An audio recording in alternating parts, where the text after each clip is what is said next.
is news come back to reaching you from Rulers World Television, Ibadan. My name is Bola Ahmed. First the headlines. Alaafin's gesture sparked outrage, Olubadan snubs outrage and at interfaith gathering. Soldiers neutralized terrorists in Kogi and Borno. Katsina to free 70 repentant terrorists amid controversy. Tinubu arrives in Abu Dhabi for diplomatic and economic engagement. White slams critics. Only my appointer can remove me as Fubara calls for peace. Super Eagles in high spirits ahead of tough Morocco shutdown. Now the news in details. A shocking display of disrespect has rocked the traditional institution in Oyo State, Nigeria, as the Alaafin of Oyo, Oba Hakim Owade, was snubbed by the Olubadan of Ibadan, Oba Abdurrashidi Adewolu Akomu Ladaja, at the 2026 Interfaith Gathering held on Monday, January 12, 2026, at Secretariat, Grand Space behind Oyo State House of Assembly. Alaafin, in a gesture of respect, stretched out his hand to greet the Olubadan, but was met with a deliberate snub. The Olubadan, after greeting Governor Engineer Oluseyi Abiodun and other dignitaries, proceeded to his seat, ignoring the Alaafin's outstretched hand. The incident has sparked widespread outrage, with many condemning the Alaafin's actions as disrespectful and unacceptable. One Ibadan son present at the event said, Alaafin is very rude for making a move to shake the Olubadan of Ibadanland. Let's just say, because some people are saying, putting aside the kidships and Olubadan is not his mate in all aspects. And so many people have come out to condemn it. And many are questioning the Alaafin's judgment. Given his seniority and, position as a respected monarch, the incident has reignited, concerns about the rift between traditional rulers in Oyo State and raised questions about the stability of the traditional institution. Now, critics argues that the Alaafin's actions may have undermined the respect and dignity of the traditional institution, and the incident has sparked heated discussion on social media, with many calling for an explanation from the Alaafin, while many believe that Alaafin may be relying, on his status as the, paramount chairman of Obas in the state, as the Alaafin of Oyo and all of those things. And also the incident has sparked a heated debate about the role of traditional institution in modern Nigeria and the need for respect and dignity among monarchs. Alright, let's move to the next story. Terrorist operations. What happened and public reactions? Now, Nigerian soldiers have successfully neutralized suspected terrorists in Kogi and Borno States in coordinated operations. Borno, long considered the epicenter and insurgency, continues to face attacks from armed groups, while Kogi recent encounter alerts the spread of terrorist activities into the northern central Nigeria. Now, officials describe the operations as intelligence-driven, targeting armed groups that threaten civilians' local infrastructure. Now, public reaction on social media has been positive, with Nigerians praising troops' bravery. Now, one said, finally, soldiers putting their lives on the line to protect citizens. We need more of these. These are the reactions on it. Now, someone says, Kogi now too. Insecurity knows no borders. We must remain vigilant. Operations policy analyst Nigeria says operations are good, but Nigeria needs long-term plans for reintegration and prevention.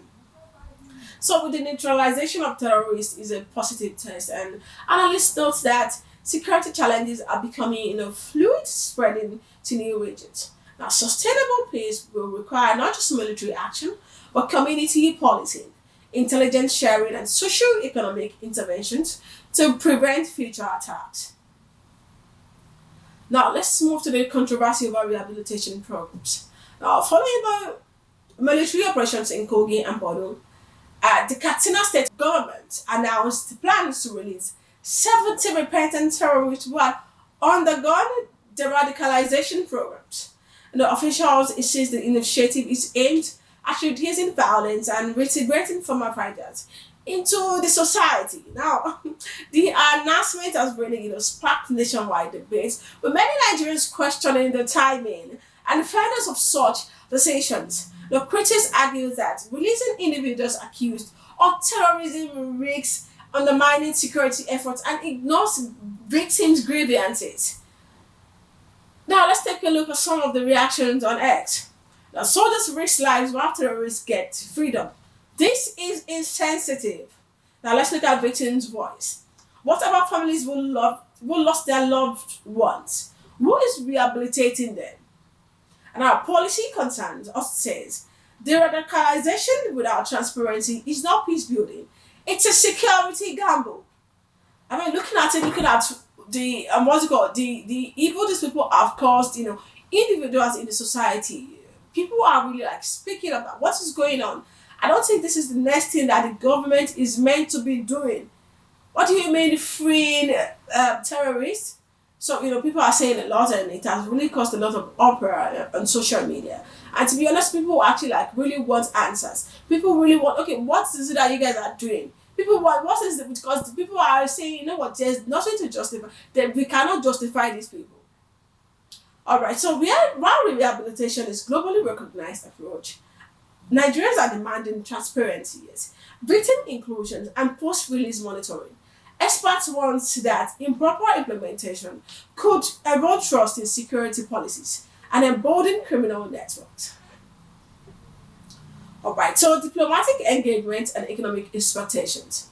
President Bola Ahmed Tinubu has arrived in Abu Dhabi, UAE, to strengthen Nigeria's diplomatic and economic relations. The trip is expected to attract foreign investments, enhance energy cooperation, and foster international partnerships. Now, public reactions and X is mixed, reflecting a combination of hope and skepticism. Now, let's take a reaction from X. Economic first, Nigeria says, let's see real investment comes out of this trip, not just pictures. And the policy tracker says, Nigeria wants jobs, stability, and economic growth, not empty trips abroad. Now, analysts know that the success of this visit will be judged not by the diplomatic optics, but by the tangible economic outcomes. In the context of the domestic economic challenges, citizens expect foreign engagements to deliver real benefits at home.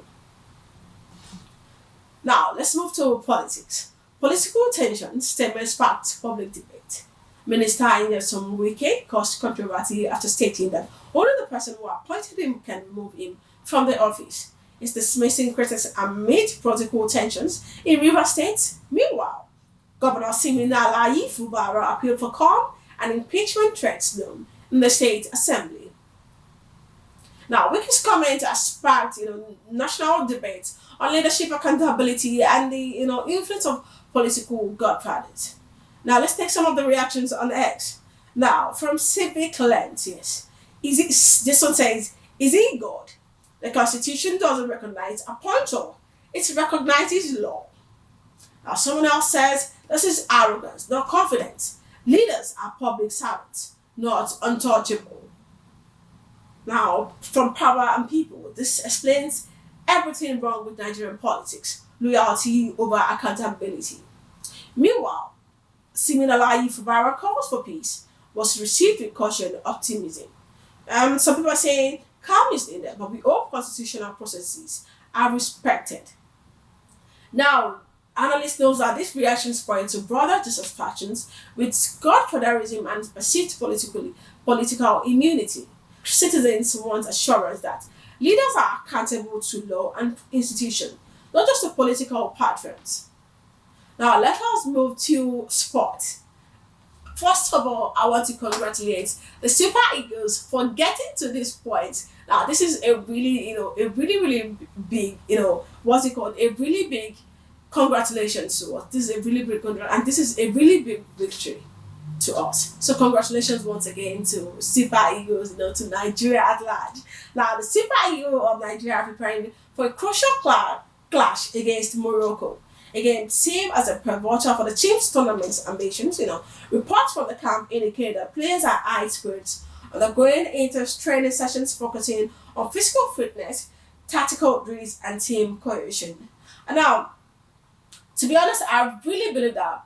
I hope that we Nigerians are going to win because I can say that people are saying, oh, Morocco, they're very tough, tough team and all of those things. But I believe in Nigerians we can do it because we've been there, especially this last match. We know what was going on the internet. We know the backlash, the insult we get from these people and all of those things. So we really hope that we are going to do much better with Morocco too. And this comes after a series of mixed results in previous matches, where the Eagles have shown flashes of brilliance and also struggled against disciplined opponents, highlighting both potential and areas for improvement. Now, fans and analysts acknowledge that Morocco is a formidable opponent, known for their defensive discipline, quick counter-attacks, and experienced players. The North African team has consistently troubled top African talent. Now, let's take some reactions on it. The Super Eagles have talent, but Morocco are very tough, with a focus on smart players. Nigeria's attacking flair is unmatched, but Morocco's discipline could frustrate our strikers. Now, from Soccer Insight says, Eagles can win if they combine skill with patience. Rushing could be dangerous against Morocco. Now, some fans remain cautiously optimistic. The boys are working very hard and they have been improving every match. Confidence is the key. Yes, that is the word I want to start hearing. Confidence is the key. The boys, like, they've gone through so many tight corners, and I believe that we can still do this. So I'm rooting for you, Super Eagles. All right. So this one says history shows Nigerian struggles against discipline. Tactical teams like Morocco. The Eagles must balance attack and defense perfectly. Now, expert says the games will be a litmus test for Nigerians' preparation, strategy, and mental toughness. Now, the final analysis. From security operations in Kogi and Borno to the controversial release of repentant terrorists in Katsina to diplomatic engagement in Abu Dhabi to political tensions in River State and national optimism around the Super Eagles. Today's development highlights Nigerians' demand for accountability, justice, and transparency and tangible results. Now, social media reactions, especially on X, reveal that citizens are actively questioning leaders' decisions and insisting that power must serve the public, not political interest. Analysts agree that Nigeria's progress will depend on responsible governance, credible security measures, and effective leadership. That will be all for now on News Compact right here on Rulers World Television. And remember, you can be a part of the conversation by joining our YouTube channel, by subscribing to our YouTube channel at Rulers World Television. And also you can follow us on our social media handle, X, Instagram, TikTok, and Facebook, all at Rulers World Television. Thank you so much for watching. My name is Bola Ahmed Tinubu.